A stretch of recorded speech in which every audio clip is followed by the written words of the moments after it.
This is Patrick Daly and welcome to Interlinks. Interlinks is a program about connections, international business and globalization and the effects these developments have had on our life, our work and our travel over recent times. Today on the show, we will be talking to Dr. Karen Wilson-Starks, who joins us from Colorado Springs in the US. Karen is President and CEO of TRANSLEADERSHIP, Inc. and the 2021 recipient of the RHR International Excellence in Consultation Award, host of the Voice of Leadership podcast, host of the Dr. Karen Speaks Leadership TV show, and author of Lead Yourself First, a Senior Leader's Guide to Engaging Your People for Greater Performance and Impact. So for more than 30 years, Karen has worked with values-based and Christian corporate executives in secular businesses. She advises executives on how to create a powerful leadership legacy that leaves the organization, the people and themselves transformed and equipped for the next chapter. She's also a trained clinical psychologist and served in the Army as an officer and psychologist. So welcome, Karen. Delighted to have you here with us today. Thank you so much, Patrick. I'm very glad to be with you today. Tell me, Karen, in an overview, say, what has been your career to date? So how did you come to be where you are now? Because as I said in the intro, you served in active service in the Army, isn't that right? Yes, I was an active duty Army officer and also psychologist as well. And I've done many different roles in my current company, been in my current company for about 26 years, also worked for about 5 years for the Center for Creative Leadership for people who are familiar with that organization, their premier training organization and leadership with corporate executives as well. And it all started really, Patrick, in childhood, because when I was in the 6th grade, that's when I decided that I wanted to be a psychologist. And my vision of it at the time was being in private practice, which I did do for a number of years as well. And it was really when I was in the Army that I saw the potential of the psychology tools for business. And so I thought, well, later on, I'll probably do a business application of psychology, because in the Army, we had to do both. We had to do treatment of soldiers and we had to look at organizations and deal with leadership. And I thought, oh, that sounds fun too, although I originally had not started out thinking about it. Okay. So how come you wanted to be a psychologist at such a tender age? How did you become even exposed to that at that time? That's a good question, because certainly no one in my family was in a field even remotely related to psychology. And I had a vision that there was a column in the local newspaper in the United States that was called the Dear Abby column. People would write in, they'd have problems and issues, and then she would answer. And I thought, this is what psychologists must do. They must have people in their office and address this. And I'm the oldest of 4 children. So I kind of functioned in that role with my brothers and sisters anyway. And then with my parents, they always consulted me. So I was a consultant in childhood. They consulted me about many things. And I was very much a leader, very much had viewpoints and opinions about things that were used by other people. So I think it was just a gifting early on in my life. And in TRANSLEADERSHIP, which is your business today, what services do you provide to your clients and how do they benefit from working with you? Predominantly, what I do is executive advisement. So generally speaking, I'm working with the executive leader of the company or someone who's one of the executive leaders if it's a very large global organization. And historically, I've worked more with global publicly held companies. Currently, I'm doing a lot more work with more mid-sized to large privately held companies and still working with the executive leaders and the executive teams. So with the leaders themselves, I'm really focusing my efforts with them on critical conversations about the business that they really need to have, thinking about what's going on and what decisions need to be made. And very often, these people don't have other places where they can just talk about anything. So that's one of my roles. With the executive teams, is getting them to think more enterprise-wide. What can they do collectively as an executive team that's different from what they might do in their individual silos that advances the business? And so it's really helping with that lens. And then occasionally at times, I'm working with what I call high performance teams in an organization. I really do believe that it's high performance teams that do the bulk of the work. And they've got to learn how to communicate with one another, how to operate in such a way that they're going to get the best results for the business. So I'm often called in to do some work with them. And then I would say for my medium-sized to large, small companies, I also do some executive selection work so that they get the right people in the right places. They're integrated into the organization, and then we develop those people as we go along. All of this really facilitates what I call getting the company to a place of creative advantage. What's going to benefit them in the marketplace and also benefit their customers in the marketplace, and what will allow them to become what I call a partner of choice. So moving beyond just vendor or commodity to really becoming a partner of choice. And overall, from the executive's perspective, through doing all of these things, they're creating a powerful leadership legacy, and they're resourcing their organization, resourcing the people in their organization, and making a good decision about what's next for them. At the individual, personal level, psychologically, what is the greatest obstacle that you find with people in reaching their potential? What stands in their way? Very often, I would say it's being stuck in doing things the way they've always done them, or believing that there are more barriers than really exist, and not taking the time to spend the time to think creatively enough about the business to identify ways of operating that they may not have thought of or didn't occur to them. And very often, these senior leaders and executives also have to remember they're not the only ones alone who have to come up with this. That's why they've got great people they've hired around them so they can have those conversations internally as well and figure out the best pathways forward. So sometimes it's the success of the past, not knowing how to do something different, getting stuck in that comfort zone. Is self-esteem an issue? In a way, people look at us from the outside, and we might be managers or we might be broadcasters or whatever, and people look at us and they see us as being successful and being confident and so on.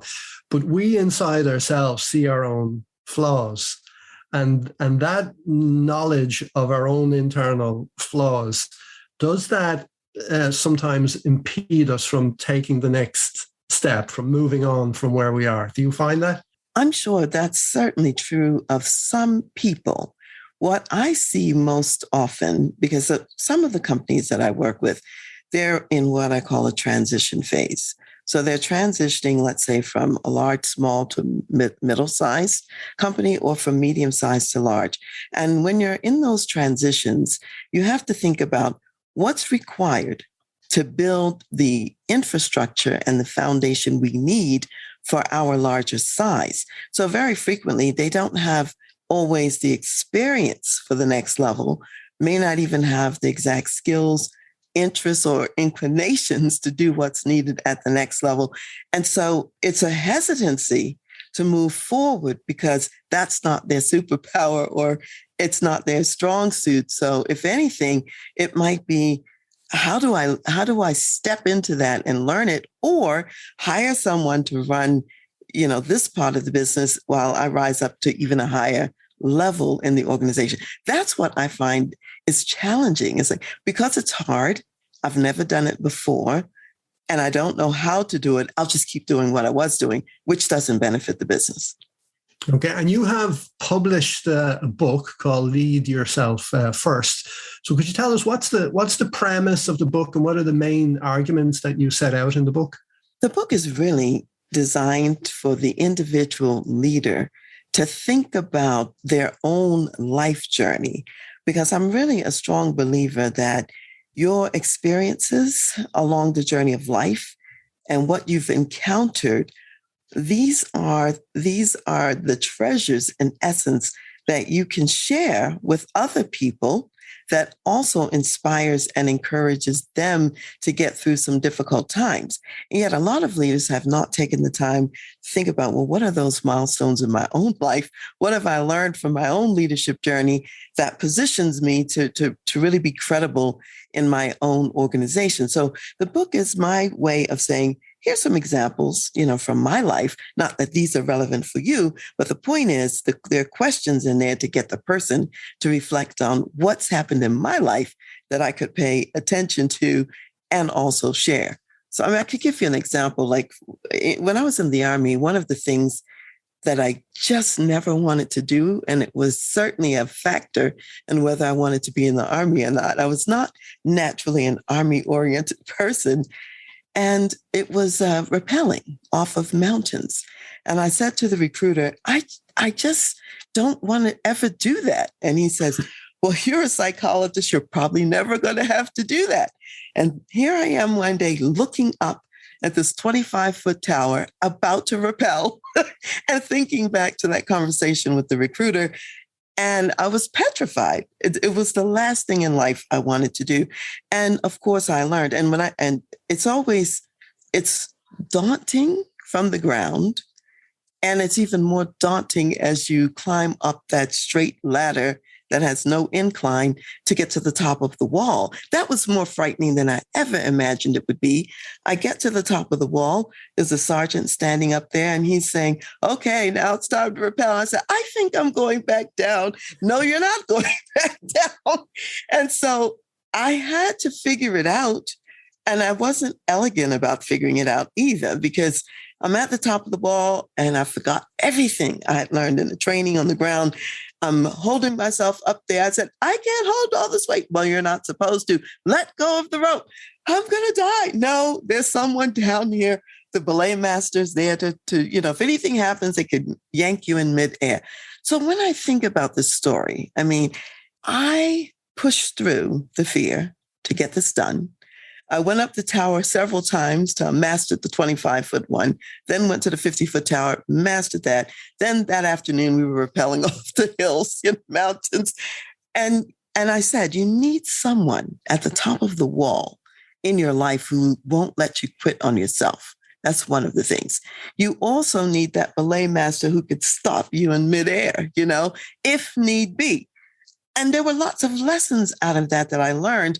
And I learned that, even with fear, you can get something done that's difficult and you can practice it and be enriched as a result. Interesting. Yeah. So in your work today, what kind of practical issues, so now not so much the psychological individual issues that people face, what kind of practical business issues are companies and executives and companies facing today as our societies across the world are emerging now from this emergency phase of the coronavirus pandemic? What's on their plate? Quite a lot, because the pandemic, at least, I don't know what's happening in Dublin, but in the United States, the pandemic is far from over, Patrick. It is far from over. And we have a lot of confusion in the United States and a lot of division in terms of where people are and what they understand. And this affects businesses because you've got people who are vehemently against taking the vaccine, some for some reasons that actually make sense, and others maybe not, because there's a lot of misinformation that's out there and people don't know what's true, what's not true. So I think that the business leader has got to think about what is sound, accurate, and true information that I can provide to the workforce so they can make informed decisions about what they're going to do. And a lot of the clients that I'm working with who are in manufacturing and in construction, they're working on government projects. They're working on big projects where it's required to be vaccinated to be on site. So if their employees choose not to be vaccinated, then they have a problem of not having enough personnel who can really go and do the work. And so being able to allow some degree of personal flexibility and choice with certain consequences, like our president, President Biden just announced last week that those who choose not to be vaccinated in private companies, they will have to be tested on a weekly basis. So managing all of that, dealing with the fallout in the workplace has been huge. I think over this pandemic year and a half, a lot of the work I've been doing with my clients is related to messaging, about, the whole pandemic and how are we going to continue to do our business in spite of it. and managing the emotions of people in the workplace. Initially, fear of dying, fear of bringing some kind of contaminant home to their families. And now it's a fear of being poisoned by vaccines and other things. So, there's always something, and it's not even the core work of the business, but it affects the ability of the business to do its core work. Yeah. So I guess these challenges, the fear and the regulations and the resistance are giving rise to shortages of personnel that then turn into shortages of service and shortages of supply and so on. So this is why I think everybody is talking about supply chain, right? Like years ago, nobody ever spoke about supply chain. It was there, and your yogurt turned up in the fridge, and your newspaper turned up, and your download turned up, and the whole thing was there. And now everybody from television reporters to politicians are talking about supply chain. So what are you noticing in the US now with regards to the supply chain knock-on effects of these difficulties that people and companies are having? Yes, thank you, Patrick, for that question. And let me frame it in this way. My expertise is in leadership. And so I'm always looking at the leadership lens of supply chain or whatever else my customers are facing. And so here's what I see. And you're right, that there is definitely a talent challenge, because I have some clients that are working in very specialized industries that require a lot of expertise on the part of the workforce. You can't just hire someone off the street. They've got to have gone to specialized schools to learn the craft of the business that they're working in for the construction industry and so on. So those people are hard to find. And then depending on where the client is located, it may be difficult to attract a person to that geographic location, and particularly at the salary rates that the person wants or with the benefits that they may be accustomed to. So, for example, if they're moving from New York to Colorado, that's not going to feel like a good deal for them, although the cost of living is lower in Colorado. So, but they may not understand all of those dynamics. So you have those kind of issues for sure with personnel, keeping enough people to really do the work. In addition, I think what's really going on now with customers are less flexible than they had been in the past. And so with that being the case, a lot of, I'll call them one-sided sort of contracts are written. Everything's in favor of the general contractor and so on. And those who are the suppliers and deliverers of the specific services, who would normally be my clients, they're sort of left to hold the bag of if things don't go right, even if the general contractor did not do what they were supposed to do, and it causes the calendar to shift in an unfavorable way, they're much more likely nowadays to apply the liquidated damages approach and really charge exorbitant fees to people because maybe they can't meet the deadline, and not just because of failings on their own part, but the job sites weren't ready from the GC point of view and all of that. So I think we're dealing with a lot of those kinds of issues, as well as employees thinking, do I really want to work 24/7 because, we've got personnel shortages? Maybe I'll retire early, or maybe I'll just stay home with my family. So there's all of that. Yeah, there's a lot of pressures from different sides coming on. And I have noticed quite a few people, professionals in particular, reassessing their career priorities. Have you seen that? I've seen some people make some spectacular and very surprising changes. Absolutely. And what we cannot forget is what is going on in people's personal lives. And this really varies significantly from person to person, and also different ethnic and cultural groups. For example, in the United States, African American and Native American people are disproportionately negatively affected by the virus and also the vaccine. So some people have got to make decisions about needing to be home to care for relatives that are going through difficult scenarios, or they're going through a lot of personal loss, a lot of deaths amongst family and friends. And so it does call into question, what's important to me? Where do I want to spend my remaining years and my time? And the priority may shift from the workplace more decidedly, let's say, to the family or personal interests. Because I think death has shown people life is short. Yeah. Life is short. Yeah. And do you work internationally, Karen, as well as in the US? Oh, yes. In fact, over the, I'd say 30 plus years that I've been doing consulting, my business has always been international. I've worked in Germany, worked in France, worked in Belgium, worked in Bahrain in the Middle East, worked in Saudi Arabia, all kinds of places. And that's been over the years. Now, in the last Canada, that's right up, right above us. I worked often enough in Canada. I actually had a work permit there, to do some work with clients I had in Canada. Since the pandemic, I've been working predominantly in the US, although if it's a larger company, those global companies have historically also had operations elsewhere. So my work has always involved speaking with leaders in other countries, even if it's a country I didn't go to. Like, for example, I've worked with leaders in China, India, and so on. I never went there, but sometimes they came here, or we worked virtually, on a platform similar to this. But before we had these platforms, companies had their own telephone and so on. So yeah, always in the past globally.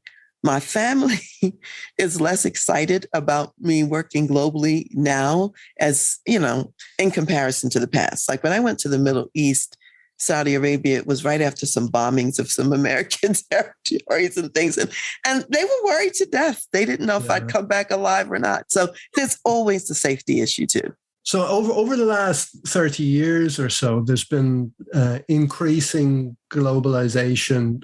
It's become easier to do business overseas, to move money, to communicate, to exchange ideas and so on. But in the last 4, 5, 6 years, here in Europe, we had Brexit, then you had Trump election in the US, and he kind of moved things away from multilateralism.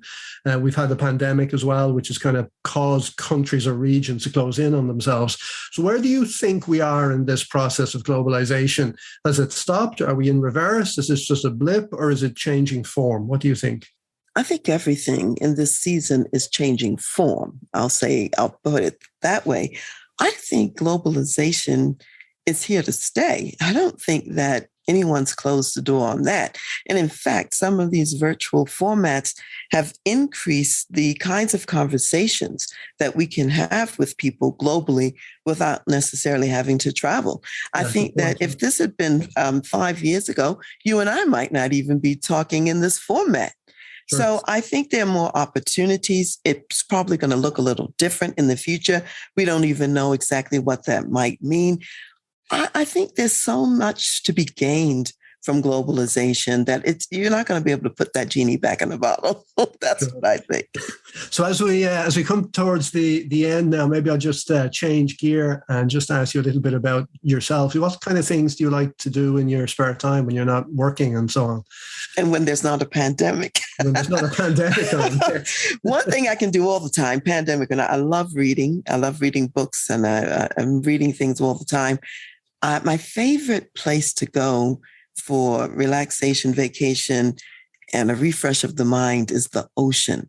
It's at the ocean that I really feel the sense of I call it the awe of God in creating the universe. I know I'm going to make you envious now. If I look out the top window of my house, I can see the ocean.